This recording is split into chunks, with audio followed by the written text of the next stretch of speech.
যারা শাক খেতে ভালোবাসেন আমার আজকের রেসিপি তাদের ভালো লাগবে। আজকে আমি আপনাদেরকে লাউ শাক রান্না করে দেখাবো কিভাবে সবুজ রেখে খুব অল্প মশলায় লাউ শাক রান্না করা যায়। সেই রেসিপিটি আজকে আমি আপনাদের সাথে শেয়ার করব। সাথে থাকবে কিছু সিক্রেট টিপস। এই টিপসগুলো যদি ফলো করে আপনারা এই শাকটা রান্না করেন তাহলে আপনাদের শাকও কিন্তু দেখতে ঠিক এরকম সবুজ কালার থাকবে আর খেতেও খুবই ভালো লাগবে। তাহলে চলুন রেসিপিটা শুরু করি। এখানে প্রথমেই আমি 2 আটি লাউ শাক নিয়ে নিয়েছি। আমি লাউ শাকগুলোকে খুব ভালো করে বেছে তারপর কেটে পরিষ্কার করে ধুয়ে নিয়েছি। ধুয়ে লাউ শাকগুলোকে একটু ঝরা দিয়ে নিয়েছি। এবার কড়াইতে আমার ধুয়ে রাখা লাউ শাকগুলো আমি দিয়ে দেব। আমি সবগুলো শাকই দিয়ে দিচ্ছি। আমি কিন্তু চুলার আঁচটাকে বাড়িয়ে এই শাকটা রান্না করব, অর্থাৎ মাঝারি আঁচে বা জাল কমিয়ে রান্না করবেন না। যতক্ষণ শাকটা রান্না করবেন হাই হিটেই আপনারা শাকটাকে রান্না করবেন। শাকে আমি দিয়ে দেবো স্বাদ মতো লবণ, আর ঝালের জন্য আমি এখানে দিয়ে দিই 3-4টার মতো কাঁচামরিচ। আমি কিন্তু কাঁচামরিচগুলো মাঝখান থেকে চিড়ে তারপর দিয়ে দিয়েছি। ঝাল এবং লবণটা আমি আমার টেস্ট অনুযায়ী দিয়েছি, আপনারা আপনাদের টেস্ট অনুযায়ী দিয়ে নেবেন। এবার শাকটাকে খুব ভালো করে আমি মিক্সড করে দেব। আমার এই রেসিপিগুলো যদি আপনাদের ভালো লেগে থাকে তাহলে আমার চ্যানেলটা সাবস্ক্রাইব করে পাশে থাকা বেল আইকনটা বাজিয়ে দেবেন। আমি যখনই কোনো রেসিপি আপলোড করব আপনি সবার আগেই নোটিফিকেশন পেয়ে যাবেন। দেখুন আমি লবণটা কিন্তু খুব ভালোভাবে মিক্সড করে দিয়েছি। এবার শাকটাকে আমি ঢেকে দেব। এই শাকটাকে ঢেকে আমি 5 থেকে 7 মিনিট রান্না করব। এর বেশি কিন্তু ঢেকে রাখা যাবে না। দেখুন শাকটা কিন্তু হালকা সিদ্ধ হয়ে এসছে এবং একটু জল বের হয়েছে।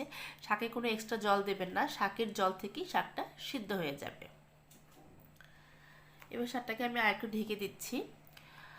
আমার শাকটা কিন্তু জলটা অনেকটাই শুকিয়ে এসছে। এবার আমি ঢাকনাটা তুলে নিয়েছি, আর আমি ঢাকবো না, আমি এই জলটাকে একদম শুকিয়ে নেব। শাকের জল কিন্তু ফেলবেন না, তাহলে শাকের পুষ্টিগুণ নষ্ট হয়ে যায়। তাই শাকের জলটাকে একদম আমি শুকিয়ে ফেলবো।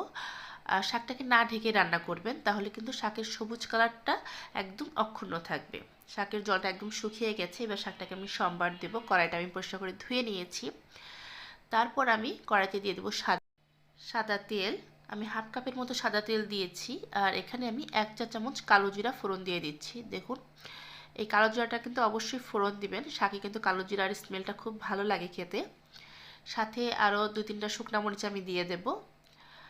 আমি কিন্তু কাঁচামরিচ দিয়ে শাকটা রান্না করেছি, সেই বুঝে আপনারা শুকনো মরিচটা অ্যাড করবেন, বেশি দিলে কিন্তু ঝালটা বেশি হয়ে যাবে। আর 8-10টার মতো রসুন আমি ছেঁচে তারপর দিয়ে দেব। এই রসুন, শুকনো মরিচ আর কালো জিরা এটা তেলে ফোড়ন দিয়ে তারপর যদি শাকটা সম্বার দেওয়া হয় তাহলে কিন্তু শাকের স্মেলটা খুব সুন্দর আসে, আর শাকটা খেতেও ভীষণ ভালো লাগে।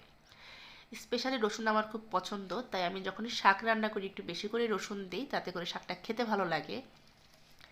রসুনটা যখন ভাজা ভাজা হয়ে আসবে তখন আমি যে শাকটা সিদ্ধ করে রেখেছিলাম সেটা আমি দিয়ে দেব।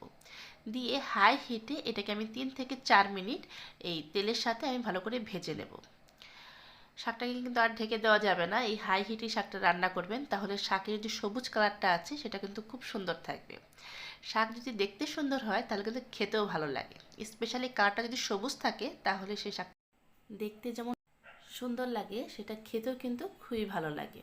আপনারা এইভাবে শাক ভাজি করে বাসায় খাবেন। আশা করি আজকের এই রেসিপিটা আপনাদের ভালো লেগেছে।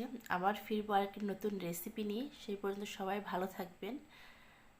ভিডিওটি দেখার জন্য ধন্যবাদ।